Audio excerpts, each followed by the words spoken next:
so that this should never happen. Every 10 inches along the airplane are what are called tear straps inside the fuselage to strengthen it. If a tear begins, it should only reach the next strap before shooting off at a 90-degree angle. Though there's a hole in the aircraft, it acts like a safety valve. The purpose of the tear strip is to confine any kind of rip or tear in the fuselage skin to a 10-inch square, basically.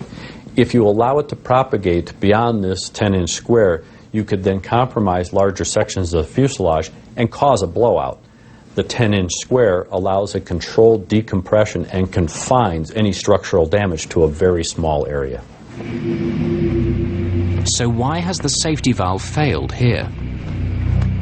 The NTSB believe there were so many cracks in the fuselage that they simply joined together, running right through the tear straps.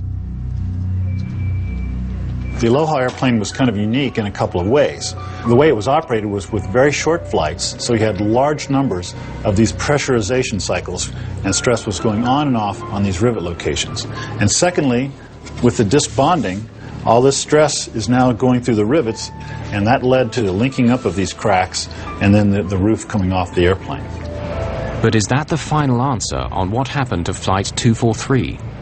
A new theory claims to shed fresh light on those dramatic events.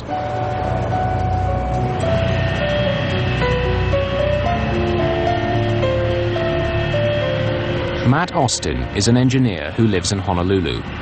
The story of Flight 243 both appalls and fascinates him. I flew very regularly on Aloha Airlines, and I'd been on that plane about a week before it actually lost the roof. He begins his own investigation, scrutinizing the 4,000 pages of evidence and photographs gathered during the official inquiry. I am an expert in explosion dynamics and how pressure vessels explode, what causes them to explode, which way the cracks run as they're coming apart. In the case of the Aloha accident, the main focus from the aeronautical industry was they were looking at it as an airplane structural failure, whereas I analyzed it from the point of view of a pressure vessel failure. As he reviews the evidence, one question keeps recurring. Why is CB Lansing sucked out of the aircraft and not her colleague Jane Sato Tomita? Jane was further forward than CB at the crucial moment. Jane was at row 2. CB was at row 5. The NTSB believes the roof separation began near row 3. Passenger testimony gathered shortly after the incident suggests that CB Lansing was sucked upwards and to the left, but not forward. So I look up from my magazine, I see a pair of legs go up and out on the left, just back of first class. From where I was, if the nose was 12, this is at 11. Yeah? Forensic evidence suggests another possible scenario. Michael Sweet, an ex-cop, is now a specialist in blood spatter analysis. By studying bloodstains at crime scenes, he can help put a killer behind bars or free the innocent. He examines official photographs of the 737 fuselage. This is a large photograph of the left side of the airplane. The front would be in this location. There's what we suspect to be a bloodstain pattern on the right beside the window, right here. Could this bloodstain be where CB Lansing's head impacted with the outside of the fuselage? The analyst believes so. Well, the fact that there are bloodstains on the side of this airplane suggests to me that the blood source in this case was momentarily trapped when it came into contact with the side of the airplane. This analysis suggests only that she was trapped, but without explaining how or why. Matt Austin believes he has the answer.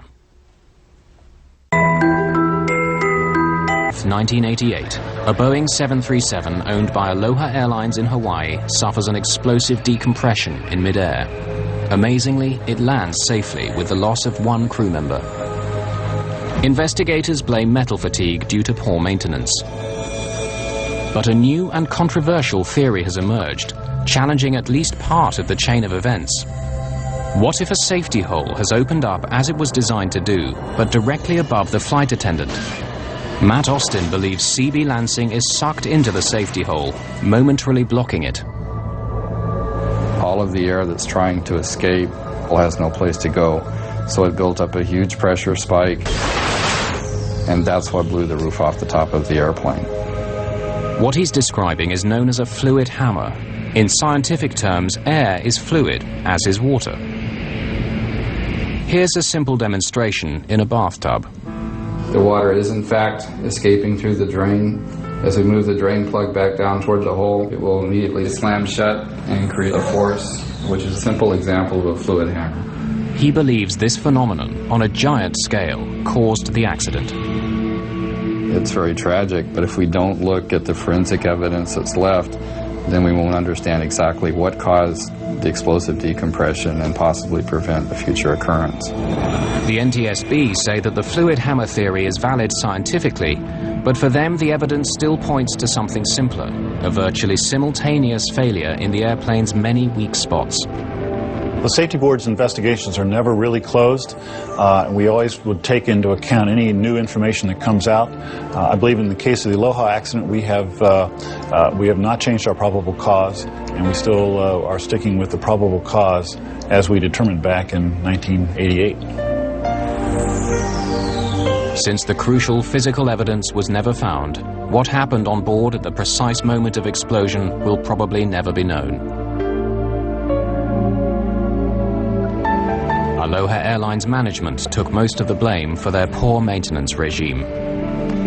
The NTSB demanded that the Federal Aviation Administration do a much better job enforcing maintenance standards. Boeing had already improved their manufacturing process to prevent the adhesive becoming so easily contaminated. What happened on Flight 243 made flying safer. Soon after, Congress passed the Aviation Safety Research Act. This accident had a very profound effect on the aviation industry and the way we look at aging airplanes, old aircraft. We changed the way we monitor how they age, the way we inspect them, and of course now how we manufacture them. We use different processes. This was a very critical accident for aviation history. Those 13 terrifying minutes also left their impact on the survivors of Flight 243. I had to go through a healing process. I took fear of flying classes, and the old saying of you fall off a horse and you get back on it is very accurate, but it's a lot tougher to actually do it.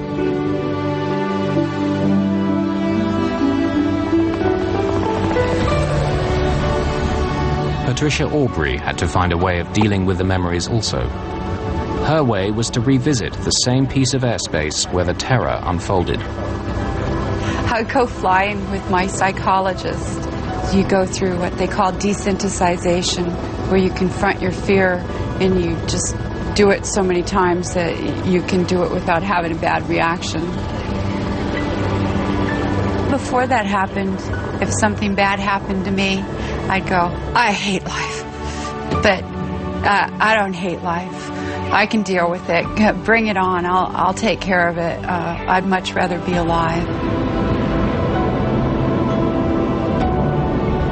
There's one further legacy of that fateful day. The ocean never did surrender the body of CB Lansing. Instead, a memorial garden honoring the veteran flight attendant was planted at Honolulu Airport, beneath the big Hawaiian sky where she spent the better part of her life, and where it was so suddenly ended. They are the best of all things.